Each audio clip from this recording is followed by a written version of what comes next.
आदरणीय श्रोतागण, जो आयुर्वेद सिद्धांत सार यूट्यूब चैनल है उस पर आपका सभी का स्वागत है। और चैनल को आपने सब्सक्राइब नहीं किया है तो सब्सक्राइब कीजिए, और जो जानकारी आपको अच्छी लगती है लोकहित में उसे अवश्य साझा कीजिए। हम आपके साथ आयुर्वेद की जो विलक्षण जानकारियां हैं स्वास्थ्य संबंधी, आयु संबंधी, तो उनको आपके साथ साझा करते रहते हैं। आप अवश्य उसे लोकहित में शेयर कीजिए और चैनल को सब्सक्राइब कीजिए यदि सब्सक्राइब नहीं किया है तो। देखिए, ऋषियों ने आयु के संदर्भ में अलग अलग स्थान पर अलग अलग ढंग से प्रकाश डाला है कि कैसे आयु बढ़ाई जाए, क्या आयु के हित में है, क्या उसके अहित में है। तो इसी कड़ी में एक स्थान पर ऋषि लिखते हैं कि जो हित भोजी है, जितेंद्रिय है और निरोग है, और साथ ही सज्जनों में जो मान्य है, ये चार वो बताए हैं, चार गुण बताए हैं। तो कहा है वह मनुष्य 36,000 रात जीता है, यानी 100 वर्ष की आयु जीता है। तो इसमें सबसे पहली बात लिखी है जो हित भोजी है। तो हमारे हितकर कौन सा भोजन है, तो बड़ा व्यापक है, संक्षेप यह विषय संक्षेप में प्रकाश डालेंगे कि जो शास्त्र में जो वो लिखा है कि भाई यह खाना चाहिए, यह नहीं खाना चाहिए, शास्त्रीय दृष्टि से है, तो उसमें उसका भी फिर बड़ा विस्तार है कि कैसे, जैसे किसका अन्न नहीं खाना चाहिए, वहाँ भी लिखा है कि जो पापी है, जो पतित है, जो धूर्त है, या मृत का, जैसे मृत भोज होते हैं वो इस उद्देश्य से किया गया। इसका भाव यही है कि ये इसका फल होगा और वो होगा, तो उसका कहा नहीं। मरणासन का यहाँ भी कोई ऐसा भाव निकलता है हमारे अनुसार तो कि उसके वो उपक्रम के लिए कोई ऐसा किया गया हो, वो बनाया गया हो भोजन। और कहा है साथ में होटल आदि का, तो ये अन्न नहीं खाने चाहिए, इनसे बचना चाहिए जहाँ तक हो उसके, होटल आदि के उससे भी बचना चाहिए, आयुर्वेद में स्पष्ट लिखा हुआ है। साथ ही जैसे वो ठीक ढंग से पका हुआ नहीं है या जला हुआ है, या कोई ऐसे उसमें मल आदि में जैसे कोई उत्पन्न होते हैं, कूड़ा करकट आदि में कुछ चीज़ें उत्पन्न होती हैं, और मद्य मांस आदि, तो शास्त्रीय दृष्टि से भी जो निषिद्ध है वो नहीं खाना चाहिए।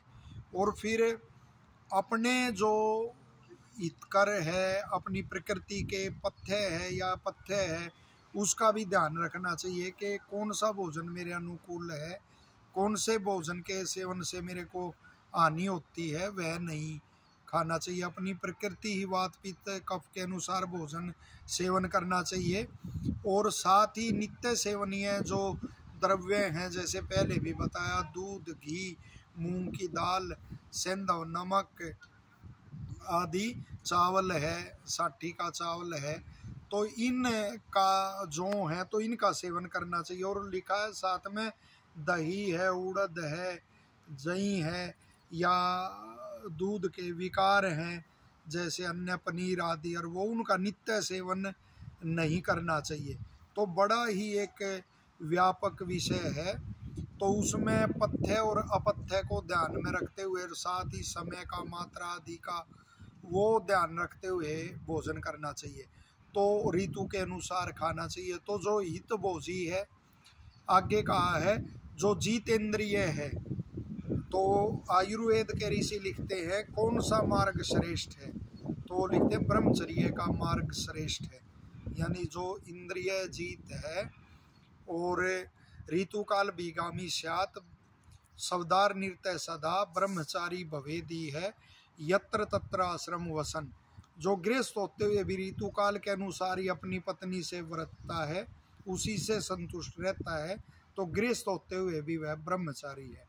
तो इस तरह से, और जो जन्म से लेकर मृत्यु पर्यंत ही ब्रह्मचारी रहता है तो उसके तो कहने ही क्या, उसका तो लिखा है उसके सब शुभ गुण उसकी उसमें निवास करते हैं। तो जो वो कहा है इंद्रिय जीत है, साथ ही और भी इसके व्यापक वो हैं कि इंद्रियों पे संयम कैसे, जीव आदि पे भी संयम किया जाता है और इसी तरह सुनने में, देखने आदि में, और वो इंद्रियों का योग और अतियोग, मिथ्या योग, तो इस पे भी वो लंबा प्रकाश हो जाएगा। तो जो इंद्रिय जीत है, जितेंद्रिय है, और आगे का है जो निरोग है, तो निरोग, अब आप कहेंगे निरोग है वो तो जिएगा ही 100 वर्ष, तो इसका तात्पर्य यह भी है कि कोई ऐसा रोग अपने अंदर ना पनपने दे जो लंबा चले। रोग की उपेक्षा नहीं करनी चाहिए, रोग को आरंभ में ही आप दबाएं। और जो जिसकी जन्म से ही वात पित्त कफ प्रकृति समान होती है वो तो बहुत मनुष्यों में कोई एक ही मिलता है, तो वो फिर निरोगी रहता है। बाकी अपनी चेष्टा, आहार विहार, आचार से वो करनी चाहिए।